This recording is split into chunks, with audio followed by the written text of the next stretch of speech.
Hello guys, welcome to Daily Tech. Today we are going to be talking about the first 10 things to do with your Pixel 6. Throughout this video I'm going to be using Pixel 6. Just know that I am talking about Pixel 6 and Pixel 6 Pro, so I don't have to use both of them interchangeably. Let's start with security and unlocking options. The Pixel 6 only has a fingerprint sensor, a pattern and pin unlock, but no face unlock, which is unfortunate because the fingerprint sensor is very inconsistent with a noticeable delay between touching the sensor and it unlocking your device. Sometimes it simply will not work. I truly hope that this can be resolved with a software update. Right now, the quickest way to unlock your device is to toggle on tap to check phone and lift to check phone, as this will wake up your device, which then primes your fingerprint sensor and gets it ready to unlock your device, rather than tapping on the power button then putting your finger to the screen to unlock your device, which is not really a smooth process. To toggle this on, you will need to go into settings, go to display and lock screen. There you will see the options to lift to wake and lift to check phone, and you can turn them on or off as you would prefer. On your Pixel 6, you have a number of personal safety options aimed at keeping you safe. One of the 5 safety options is crisis alert, which alerts you to nearby crises such as natural disasters or public emergencies affecting your area. You also have crash detection, which dials 999, which is the emergency services here, about a minute after it detects a collision. When it detects a collision, the phone begins to vibrate, and if nothing happens, it begins to make a noise which alerts you to what is going on. After then, the app opens up. You get a notification that says slide I am okay or slide to call 999. And if after about 10 seconds you don't respond, it alerts you to it. Now. Otherwise, say cancel. After that, you then have a timer of about 60 seconds. If after 60 seconds you do nothing, it will dial 999 by itself. So in this case, I'm just going to dial 999 just to show you what's going to happen. This is a demo, so I'm not going to be tasking the emergency services. So after it dials the emergency services, or you dial the emergency services yourself, what it shows you is the location. So it says you are here, and it gives you the longitude and latitude, and then it also tells you to identify what services you would require. If you're unable to speak, you can tap either the medical, fire, or the police. So it is quite a useful option to have. Go to safety and emergency and personal safety, and this will show you all of your options. Or you could go to your app drawer and search for safety.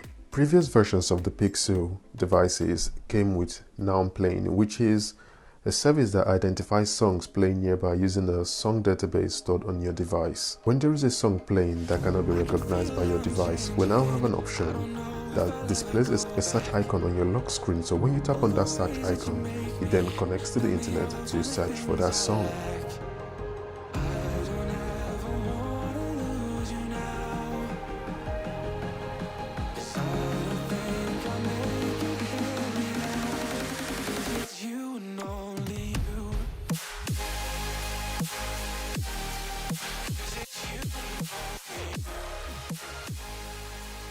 You also get a history of all the songs your device has listened to in your surrounding.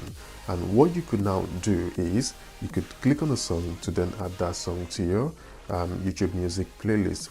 To activate Nounplane, go into settings and search Nounplane. Then you can turn it on and then toggle on the search button if that's what you want to do. Google's Android 12 design language makes use of Material U, which automatically themes your entire device based on the color scheme of your wallpaper. This is a system-wide customization because it affects your widgets, quick setting panels, icons, keyboards, and various apps, particularly Google apps like Duo, Gmail, and Play Store, which have been updated to use the designs. My color design has a lot of blue hues in it. Some are faint and some are darker, and my keyboard is the best example of this, as you can see the different color shades on it. You can change the wallpaper colors by pressing and holding on the home screen, and then pressing on wallpaper and style, and basic colors that allows for further customization. You could also change your wallpaper and watch as your entire Pixel device creates a new system-wide color scheme.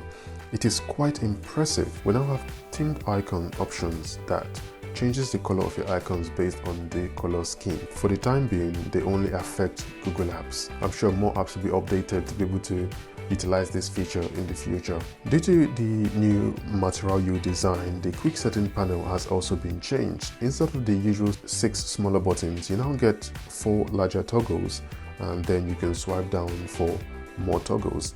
This means you most likely need to edit your toggles to the most important 8 or 4 toggles. So for me here, I will remove GPay because I don't use it frequently enough to keep it right there and replace it with whatever buttons I use more often. Google has also implemented a new suggestion feature, which as your Pixel device begins to learn your routine and see what apps you use most frequently, it's able to recommend an app based on those routines. And when you enable suggestions, these suggested apps can be placed either on your home screen or in your app drawer. On your home screen, it will appear next to the search bar, and in your app drawer it will appear at the top of your app drawer. I tend to favor the one in the app drawer because I prefer my home screen to be a little bit more consistent due to muscle memory, so as I can always go to this corner of the screen. I know this is where my phone app will be, or my messaging app, or my browsing app. To access this option, press and hold your home screen, then tap on Home Settings, Suggestions, and here you can see both options shown below. Keyboard in the app drawer. This is something that has just been recently implemented. For me, I have lots of apps on my device, and the simplest way for me to find it in my app drawer is to search for it. And Google has now implemented an iOS-like feature that opens the keyboard every time you go into your app drawer. So you swipe up to open up your app drawer and the keyboard appears. To enable the keyboard, click the 3 dots and at the top right, and then tap Always Show Keyboard. Although this is a very useful feature, I prefer the clean look without the keyboard and can type in the sidebar whenever I need to, so I tend to leave mine without the keyboard, but the option is there for you to use if you really wanted it. On previous Pixel devices, you could activate Google Assistant by swiping up from the bottom corner of the screen, but when I started using the Pixel 6 Pro, it was a little bit confusing for me because I kept swiping from the bottom upwards and nothing was happening. And every time I wanted to use the Google Assistant, I'd have to use the power button. The good news is that the swipe to activate Google Assistant option is still available, but buried really deep in the settings. To reactivate it, go to Settings, go to Systems, then go to Gestures and System Navigation, and then click on the gear icon to toggle on the swipe to invoke Google Assistant, and there you have it. It is back. So now you're thinking, why do I still need the power button to activate Google Assistant? Now you don't. So to return the power button back to its proper job of being the power button, you need to go into Settings, go to System, go to Gestures, and then click on Press and Hold Power Button, and then toggle it off. Pixel 6 Pro comes with 120Hz and the Pixel 6 90Hz. If you're looking to save some battery, then you could turn off Smooth Display that caps it at 60Hz. If you have the Pro version of the Pixel, I'm not sure why you would want to do that, as you've paid a lot of money to use this feature.